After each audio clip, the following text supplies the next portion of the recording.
My boss cornered me in the office, locking the door. No promotion unless you play along. The boardroom laughed when I reported him. I said nothing, just slid a USB drive across the table.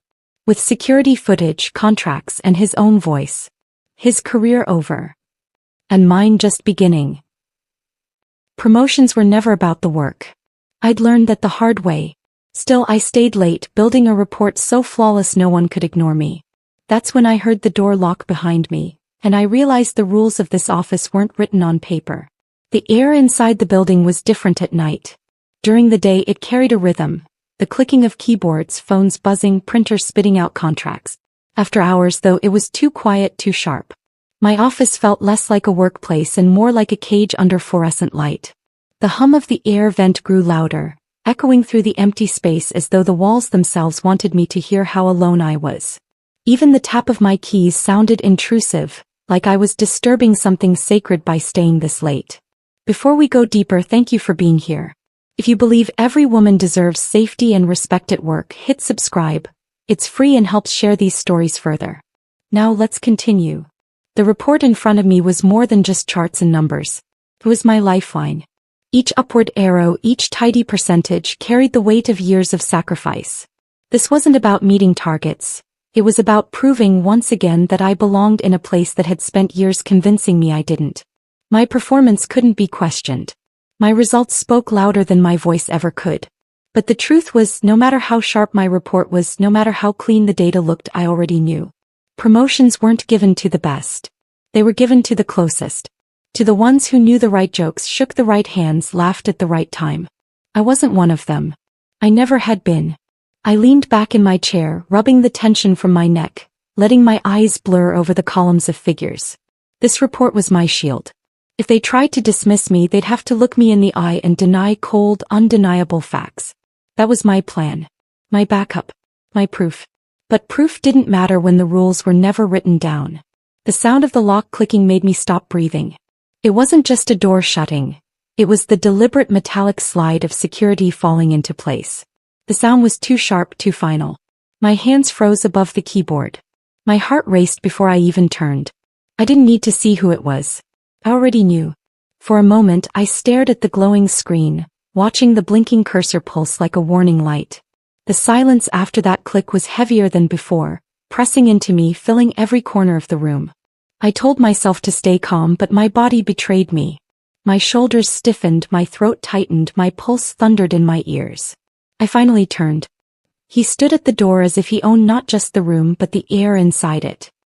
His suit jacket was slung casually over his shoulder, his tie loosened as though he'd just come from a victory no one else had been invited to. He didn't rush. He didn't have to. Men like him thrived on slow movements, on confidence that dripped like oil. Working hard. His voice was light, almost friendly, but too casual for the moment. It wasn't curiosity. It was performance. I gave a quick nod, forcing my eyes back to the screen. If I stayed focused, maybe he would leave. Maybe this was nothing. But deep down I knew it wasn't nothing. The scent of his cologne reached me before he did. Heavy. Musky. The kind that lingered long after the man was gone, staining fabric and memory alike. He walked across the room without hesitation, his footsteps muffled by the carpet but weighted enough that I felt each one in my chest. He didn't sit. He didn't knock on the desk. He simply leaned against the corner of it, his fingers drumming lightly on the polished wood. A casual rhythm. A reminder that this was his stage, not mine. You know, he said, lowering his voice, the board's impressed with you. My throat tightened. I wanted to believe the words, but I could hear what they carried beneath the surface. The report in front of me suddenly felt meaningless. I've hit every target, I said, sharper than I intended. My voice cracked the silence like glass. He chuckled. Not the laugh of someone amused, but the laugh of someone in control. Targets don't matter if you're not a team player. My grip on the mouse tightened. I kept my eyes forward, forcing myself not to look at him. But I felt his presence crowding the space. I felt the weight of his gaze pressing on me, daring me to react. And then his hand. Just a brush against my shoulder. Quick enough to dismiss, deliberate enough to burn. My skin crawled beneath his touch. I didn't move. I couldn't. For a moment my body betrayed me, frozen in place, caught between fear and fury. Or, he said smoothly, we could discuss this over dinner. Somewhere private. The word private hung in the air like a blade. I stayed silent. My silence was the only weapon I had left. His hand tightened slightly, just enough to make his meaning clear. Your choice. I finally turned, meeting his eyes. My own were steady now, though my heart pounded. Is that a threat? For the briefest second, his smile faltered. Then it returned, smaller, sharper. He leaned in close, so close I could see the pores on his skin, the faint sheen of sweat at his hairline. His cologne was suffocating. It's an opportunity, he whispered. And just like that, he straightened, walked to the door and unlocked it with the same deliberate click that had trapped me. He left as though he had merely finished a routine meeting. No rush. No shame. No fear. The silence that followed was deafening. I sat frozen, my report unfinished, the cursor still blinking on the screen. My body trembled with a mixture of rage and fear, but beneath it all, something else began to take shape. Not anger. Not panic. Patience. Because in that moment I understood something he never would. His mistake wasn't locking the door. His mistake was believing I would stay silent. The echo of the door hadn't even faded before his words carved themselves into my mind. It's an opportunity. They didn't sound like encouragement. They sounded like ownership, like he had already decided how far he could push me and how quietly I would fold. Working hard. That's what he had asked, but it hadn't been a question. It was a reminder. A statement disguised as small talk. My work ethic wasn't what mattered. What mattered was that he knew the promotion I had been clawing toward wasn't about the report in front of me. It was about him. About whether I was willing to play by rules no one put on paper. I sat at my desk long after he left, staring at the same chart on my screen without seeing it. My fingers rested on the keyboard, but I couldn't type another number. His voice replayed in my head, every word layered with something unspoken. He never had to raise his tone. He didn't need to. Control doesn't always shout. Sometimes it leans too close, cloaked in cologne and casual laughter, reminding you who gets to decide how far you go. That cologne lingered in the air long after he was gone. It clung to my blouse, to the back of my throat like smoke after a fire. Every breath carried it deeper. I pulled at my sleeves, rubbed at the fabric as if I could wipe it away, but it stayed. Even the air around my desk felt stained, heavy, no longer mine. His shadow had touched this space, and suddenly the place where I had worked for years felt invasive, unfamiliar, unsafe. I thought about his smile when he said, team player. He used the words the company loved to repeat in meetings and training sessions. Words meant to sound noble. But in his mouth they became weapons. Team player no longer meant collaboration. It meant compliance. Loyalty no longer meant dedication. It meant silence. Promotions are about loyalty, he had said. Loyalty to what? Not to the work, not to the hours I had poured in, not to the results I delivered. No, his version of loyalty was a test. If I refused, I'd be labeled ungrateful, difficult, the kind of employee who didn't fit the culture. If I agreed, I'd lose the very pieces of myself I had sacrificed so much to protect. Either way, he had stacked the game. I gripped my mouse harder, eyes locked on the spreadsheets, forcing myself to look at lines of numbers and formulas as though they could shield me. Data was safe. Charts didn't lie. Graphs didn't whisper in your ear and ask for favors in exchange for respect. I traced the rise of profits on the screen with my cursor, clinging to it like a lifeline. If I looked away, if I let myself break, he would win. Inside I was calculating. Not the numbers in front of me, the numbers in my head. How much risk could I take? How many people would believe me if I spoke? How many would dismiss it as a misunderstanding, an exaggeration, another hysterical complaint to be filed away and forgotten? The truth pressed on me like the walls themselves were leaning closer. This wasn't the first time I'd seen his methods. Not with me, but with others. The quick glances exchanged between women in the office when his name came up. The way conversations stopped when he walked by. A pattern I hadn't recognized before but now felt painfully clear. He didn't need to touch everyone. He only needed to make it known that he could. The longer I sat there, the heavier it grew. His presence clung to the space like a stain. I adjusted my chair, trying to reclaim it, trying to tell myself I was still in control. But then I remembered the moment his hand brushed my shoulder. It had been quick, so quick that anyone else might not have noticed. Dismissible.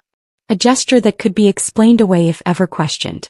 "Oh, it was nothing," he would say. "Just a friendly pat." But to me it burned. I felt it sear through the fabric, a touch far louder than any word he had spoken. My body had frozen but my mind sharpened. In that instant a quiet voice cut through the fear. "This moment will not end here." I didn't move, not yet. My silence wasn't submission. It was resistance. He thought my quiet meant he had won, but what he didn't understand was that silence can also be a shield. And when held long enough, silence becomes strategy. Still, the room suffocated me. His cologne sat heavy in my lungs, the lights above buzzed like an interrogation lamp, and my own heartbeat seemed too loud for the walls to contain. I pushed back from my desk, standing abruptly, needing air. The motion startled me more than I expected. My chair rolled into the wall with a sharp thud, the only sound breaking the emptiness.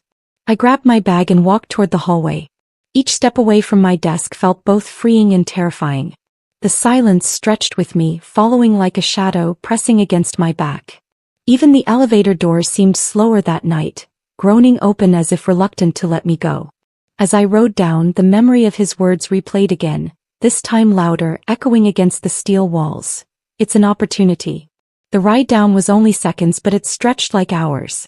I could see my reflection in the metal, pale, wide-eyed, shoulders tense. I barely recognized myself. I wasn't just tired from work anymore. I was carrying something else. A knowledge I couldn't unhear. A weight I hadn't chosen. When the elevator opened, the lobby was deserted. The security guard gave a small nod from his desk, but I barely managed to nod back. Outside, the night air hit me cold, sharp, almost punishing. I inhaled deeply, desperate to wash the scent of cologne from my lungs. For a moment it worked. For a moment I felt myself again. But as I walked to my car, keys clutched tight in my fist, I realized the smell was still there, faint but stubborn, clinging to me. No matter how much I breathed in the cool air, I couldn't shake it. That's when I understood. His presence wasn't going to fade just because he left the room. He had tried to mark me, not with bruises, not with scars, but with silence and implication. I gripped the steering wheel tighter than I ever had before. My hands shook, but my mind was steady. This wasn't over. He thought I was just another report to file away. He thought I'd sit quietly and let his words define the rules. But he was wrong. Because every brush of his hand, every word dripping with false charm, every shadow he cast over my desk, they weren't proof of his power. They were fuel.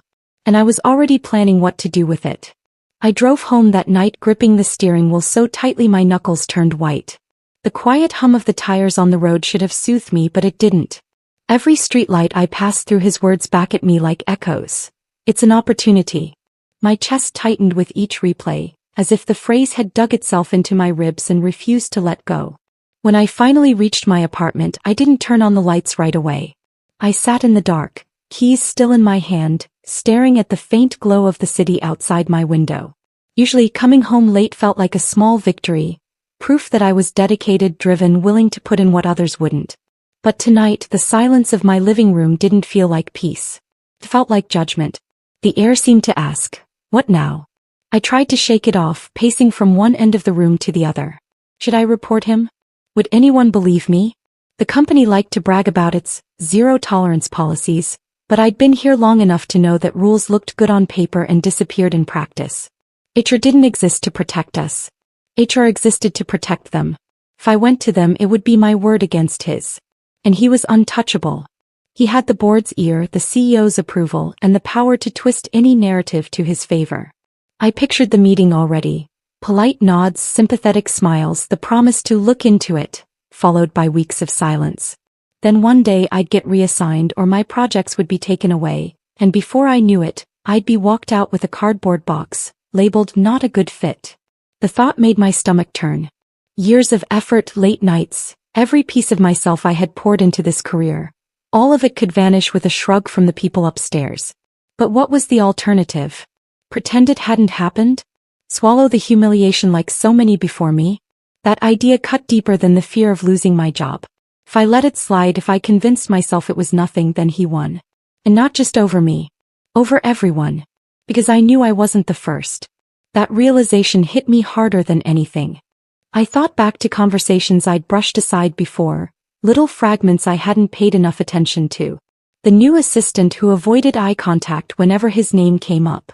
The accountant who once cut herself off mid-sentence, shaking her head and saying, "Never mind, it doesn't matter." The way the room sometimes grew quieter when he entered, the laughter suddenly thinner, forced. They had all known. They had all carried something unspoken. And now I was part of that pattern. Another name added to the list of women who would never say out loud what happened behind closed doors. For a moment I understood them. Silence felt safer. Silence meant survival. But sitting there in the dark, I also realized silence came with its own weight. A crushing, suffocating burden that settled on your chest and made every breath feel dishonest. The next morning I woke up exhausted but determined. I put on my best neutral smile, the kind that revealed nothing. In the mirror I practiced it until it looked effortless. At the office I greeted coworkers, answered emails, and sat through meetings as though nothing had shifted inside me. On the outside I was composed. Inside I was building walls brick by brick. When he passed me in the hallway that day, his eyes lingered for just a moment too long. I forced myself to keep walking, my expression unreadable, my posture straight. He thought my silence meant surrender.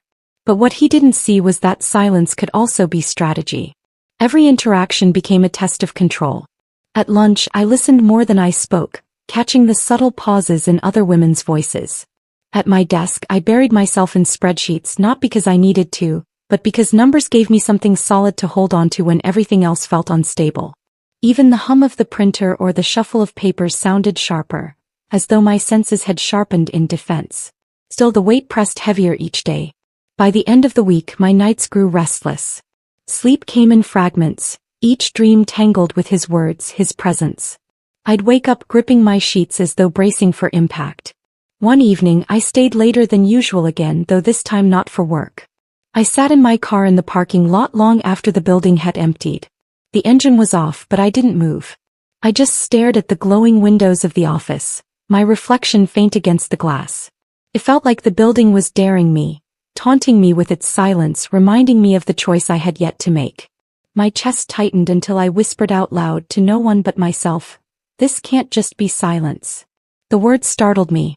They didn't sound weak. They sounded like resolve. I gripped the steering wheel, breathing slowly, realizing something I hadn't admitted until then. If I stayed quiet, he would do it again. Not to me, maybe not right away, but to someone else. Someone younger. Someone with fewer defenses. And if I did nothing, I'd be complicit in the same silence that had allowed him to thrive for so long. That thought anchored itself deep. It wasn't about whether I could handle it. It was about whether I could live with myself if I didn't. I drove home that night with a strange calm settling over me. The fear was still there, it would always be there, but beneath it grew something steadier, sharper. For the first time since the lock clicked shut behind me, I felt in control. Not because I had spoken yet, but because I knew I would. Silence had carried me this far. But silence was no longer enough. From that moment, my decision wasn't if I'd act. It was how. From that moment, my decision wasn't if I'd act. It was how. The next morning I walked into the office with sharper eyes. Nothing about the building had changed. The same neutral walls, the same scent of burnt coffee drifting from the break room, but everything felt different to me. It was as though the entire floor had shifted into a stage and I was finally paying attention to the actors around me. Every smile looked rehearsed, every laugh hollow. I wasn't just another employee anymore. I was an observer. I noticed him first, of course. He moved through the hallways like a man untouchable, his stride easy, his voice carrying just enough authority to demand attention even in casual conversation. He stopped at the CFO's desk, leaning on the edge like he had leaned on mine, trading jokes that made the CFO laugh too loudly, too eagerly. I lingered by the copier, pretending to shuffle papers while I listened. They laughed about expenses, buried so deep the auditors would get lost, and about keeping the team in line. Their voices lowered when they noticed me, but not before I caught enough to know they had their own unspoken language. One of arrogance. One of complicity. That day confirmed what I already suspected. He wasn't acting alone. Power like his never exists in a vacuum. It feeds on allies who turn a blind eye, who benefit from silence. Over the next week I watched the patterns unfold. His interactions with women in the office weren't isolated moments.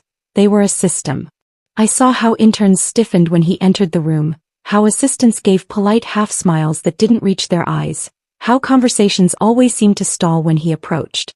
The jokes he made weren't jokes at all, they were tests. Relax, he'd say when someone didn't laugh. Or worse, don't take everything so seriously.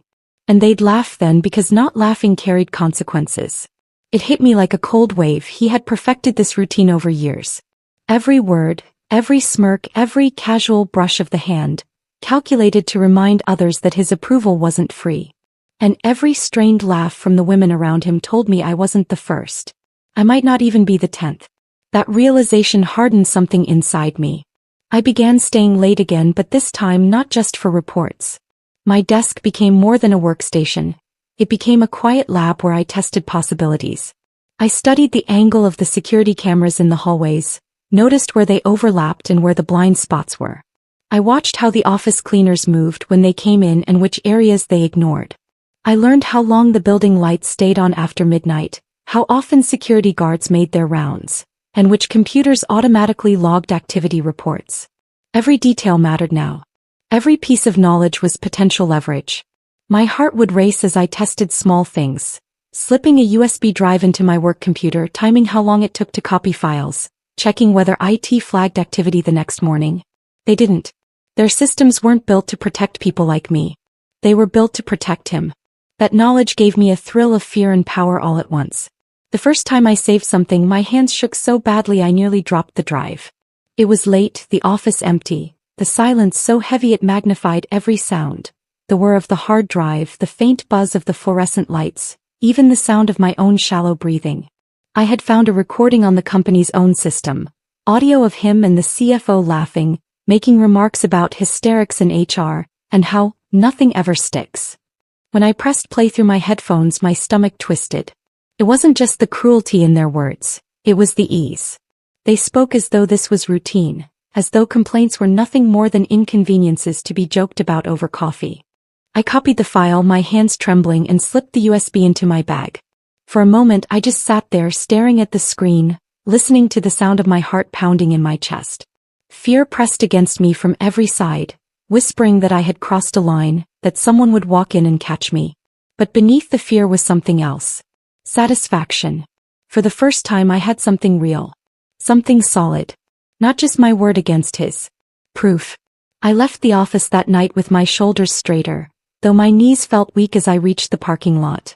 I clutched the USB so tightly it left an imprint on my palm, as though my entire future was now etched into that small piece of plastic and metal.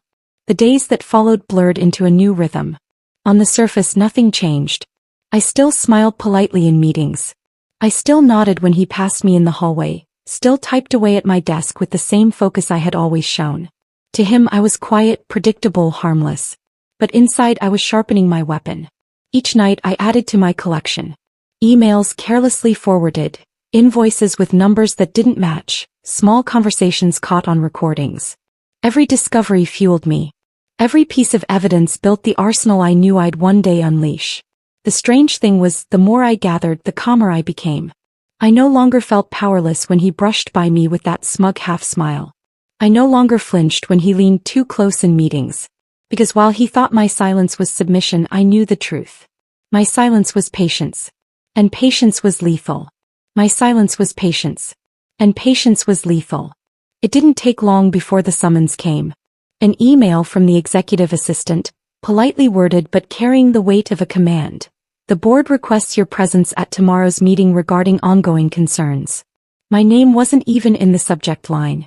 Just ongoing concerns, as though my complaint was a broken printer or a late invoice. I stared at the message for a long time.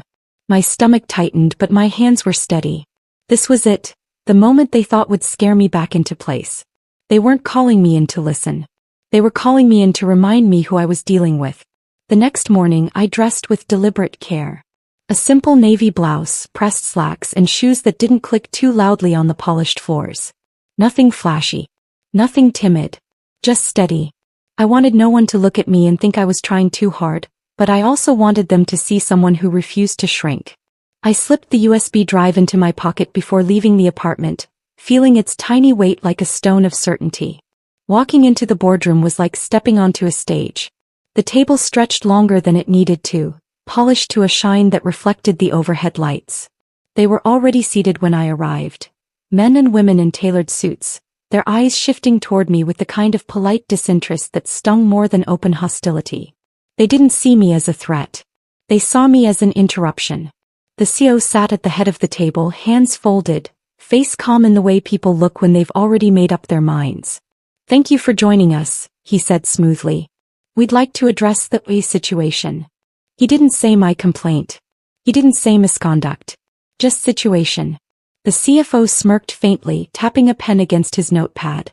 Another board member glanced at her watch as though she had somewhere better to be. Their expressions carried the same message. This will be quick.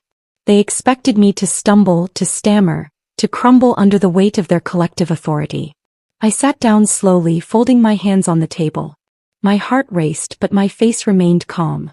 I had decided before I even walked in, I would say very little. Words could be twisted. Silence, though, that was harder to bend. The CEO leaned forward. "We've looked into your claims," he said. His tone was measured, almost fatherly. "Unfortunately, without evidence, it's your word against his. And I'm sure you understand how complicated these matters can become." Complicated. That was their word for it. Not corruption. Not misconduct. Just complicated. I didn't answer. I let the silence stretch, meeting his gaze without flinching. He shifted slightly in his chair. The CFO chuckled under his breath. "You have a bright future here," another board member added, her smile tight. "It would be unfortunate if this distraction interfered with your trajectory." Distraction. They had already reduced what happened to a minor inconvenience. My fingers brushed against the USB in my pocket, its smooth plastic surface warming under my touch. I breathed in slowly, steadying myself. Finally, I reached into my pocket, pulled out the drive and placed it on the table. I didn't say a word.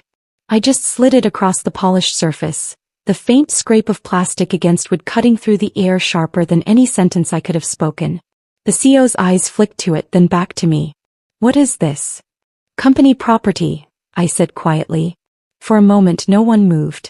Then he signaled to the assistant to plug it in. The screen at the far end of the room flickered to life. The first clip played. Grainy footage from the security camera showed him locking the office door, leaning against my desk, the exact moment that had burned itself into my memory. My frozen expression, his hand brushing my shoulder. The silence in the room grew heavier with each second of playback. Then came the audio.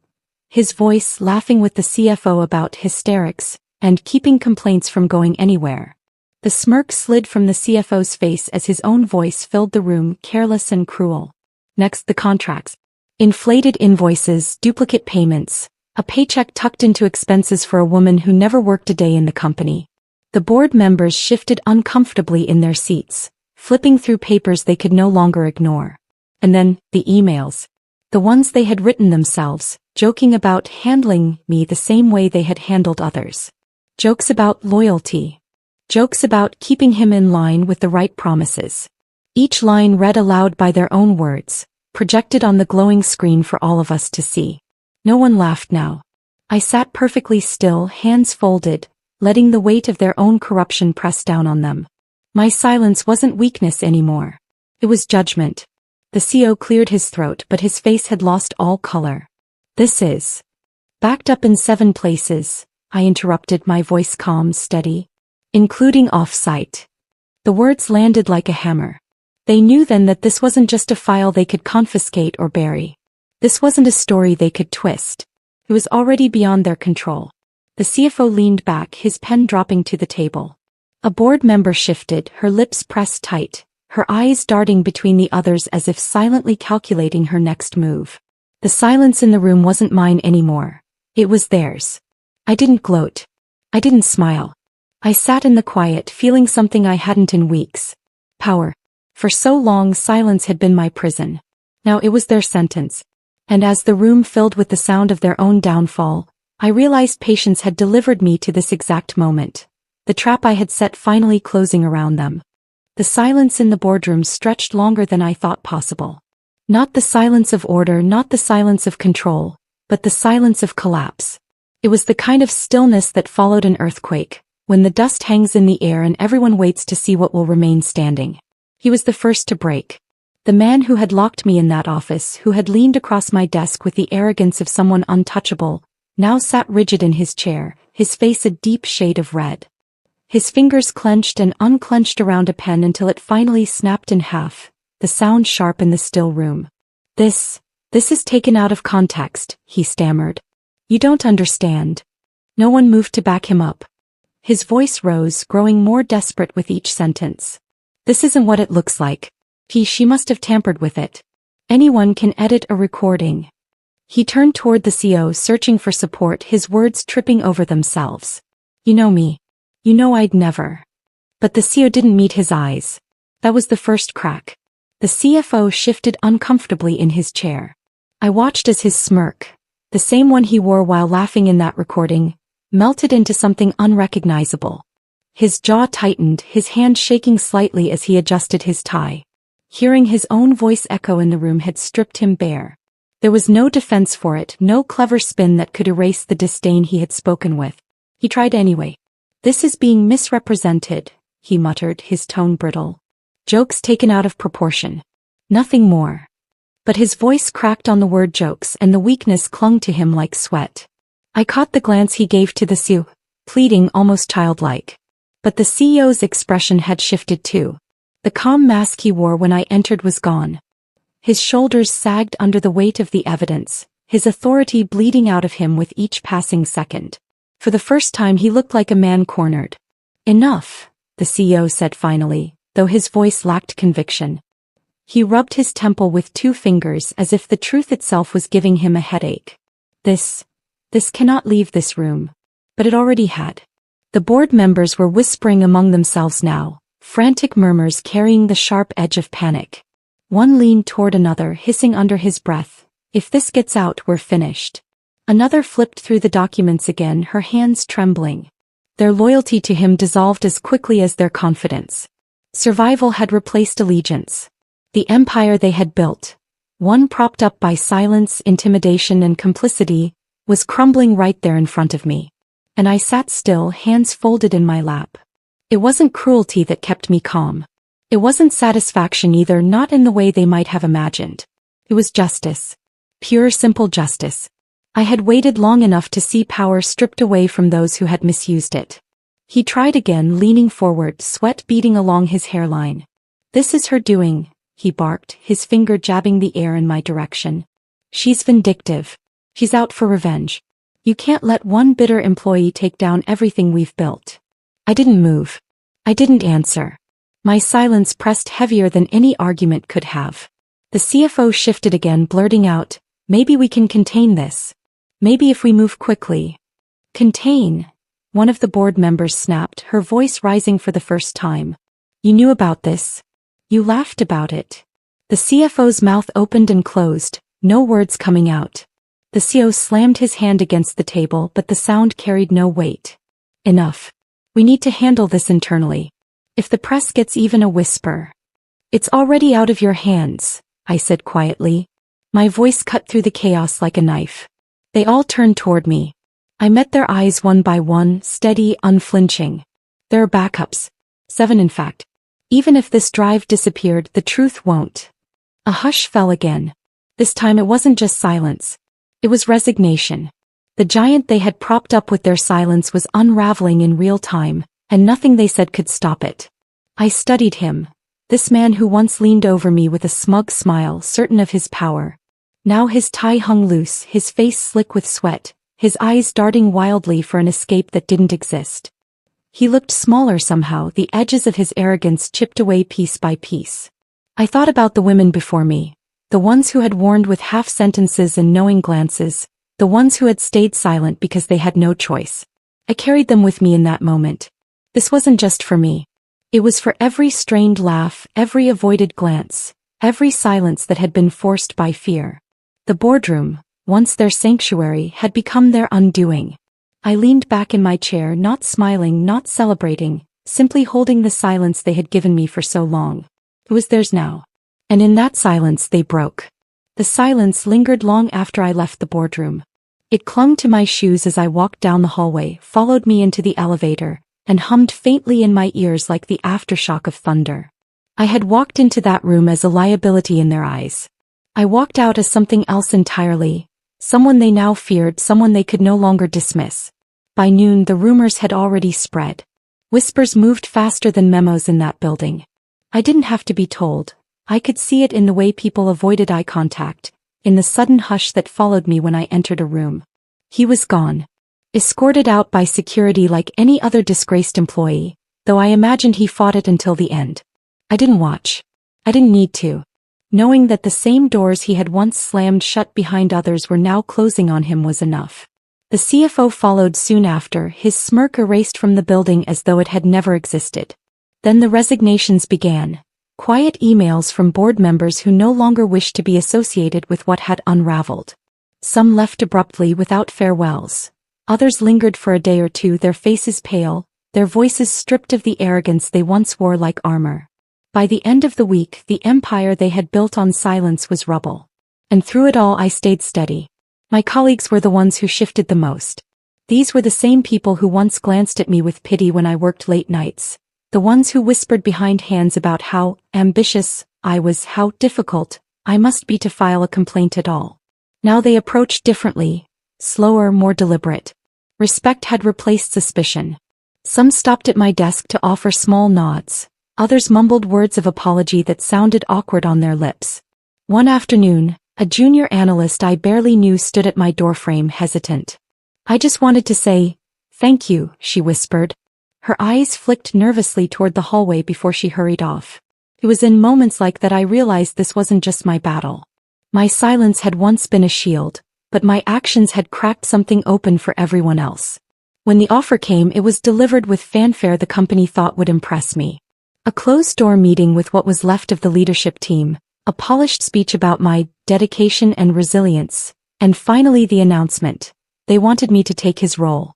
I looked at them, at the polished table, the strained smiles, the desperation hidden beneath their compliments, and I felt nothing like triumph. I thought of his office, the corner one with glass walls that overlooked the city.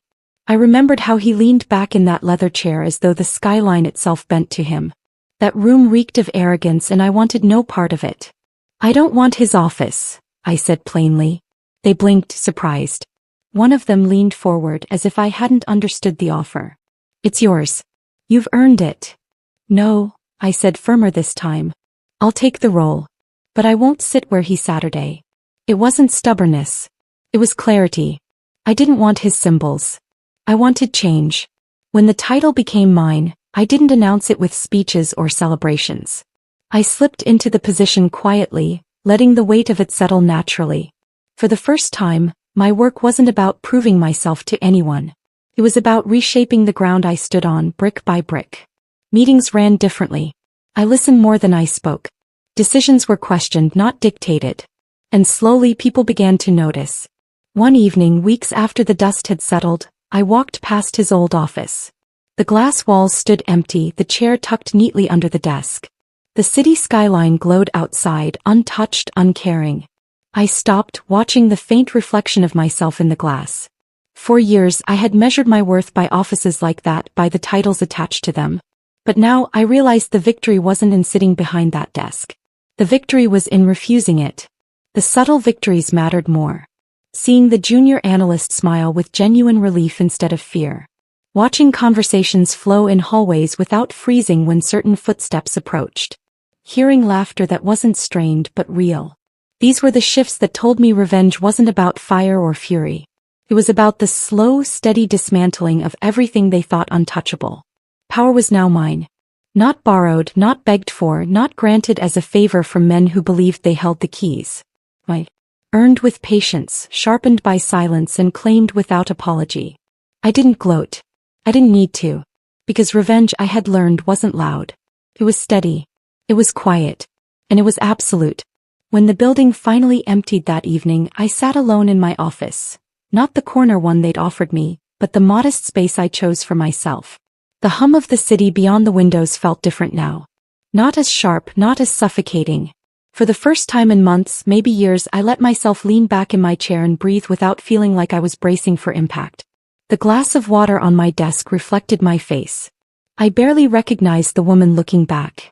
There had been a time, not long ago, when I froze under his hand, when my silence felt like weakness, when I believed survival meant staying small and invisible. That girl had lived in fear of doors clicking shut, of laughter echoing behind her back, of being dismissed before she even finished a sentence. But she was gone now. The woman in the reflection had waited. She had listened. She had endured. And when the time came, she struck, not with rage, not with chaos, but with precision. Patience had saved me. I used to think revenge belonged to those who shouted loudest, who stormed into rooms and demanded justice. But the truth was different. Anger burns too quickly. Flashes, blinds, then dies. Patience, though, patience cuts deeper. Patience studies the cracks, waits for the right moment, and presses exactly where it matters most. That was how fear became power. That was how silence became my sharpest weapon. Still, patience had its cost. I thought of the years women like me had paid with their quiet, missed promotions, stolen opportunities, reputation stained because they dared not laugh at the right jokes. Silence had protected them in the moment, but it had also chained them, one link at a time. I had carried that weight too. Every night I went home knowing what he had done and said nothing. It pressed heavier on me. It aged me. It hollowed out something inside. That's why silence couldn't be the end of the story. I thought back to the women before me.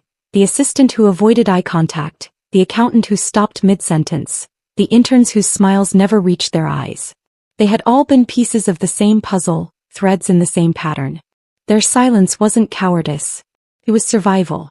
But survival comes at a price, and I knew I had paid mine too long. Patience gave me the time to turn that silence into strategy. And in the end, justice didn't need a gavel. It didn't need a headline. It didn't need applause. It lived in the look on his face when the evidence played back, when the smirk drained from his lips, when the certainty in his eyes shattered into panic. Justice was in the whispers of the board members who once ignored me, suddenly frantic to distance themselves from him. Justice was in the hush that fell across the office the day security escorted him out, the same doors closing behind him that he once locked behind me. Justice was quiet. It wasn't the roar of victory. It was the silence of watching giants fall. And maybe that's why it felt so complete. I stood and walked to the window, gazing at the city below. The streets were alive with people rushing home, headlights weaving through traffic, lives unfolding with no idea what battles were being fought above their heads. For a moment, I let myself imagine what would have happened if I hadn't acted. If I had stayed silent. He would still be here, smirking, joking, leaning too close. Another woman would be sitting where I once sat, shrinking under the weight of his hand, telling herself that survival meant silence. That thought chilled me more than anything. I whispered as if to her, to all of them, not anymore. The office door creaked open and a colleague peeked in. She hesitated, then stepped inside. I just wanted to say, "Thank you," she murmured. "For everything."